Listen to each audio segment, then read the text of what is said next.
Welcome back to this video. In this video, I will show you on how to hide your photos and videos on Android phone in Infinix. So let's see.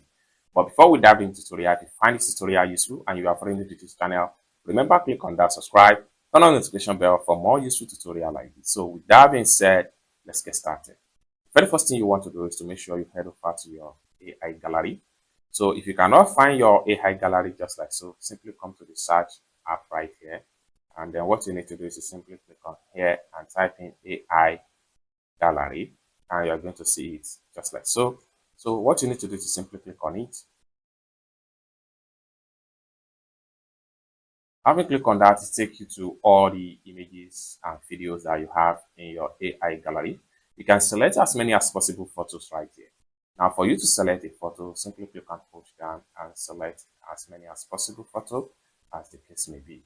Having selected the photo you want to use, you can also look for the video that you would like to hide into the gallery. Like so I'm going to simply scroll down and then look for a video that I'm going to use. So like so, I'm going to use this particular video right here. Then having selected the video, next thing we want to do is to simply click on the hide at the bottom side right here.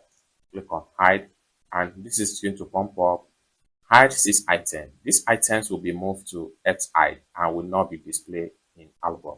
Simply click on hide, and in a few seconds it's going to hide all the file.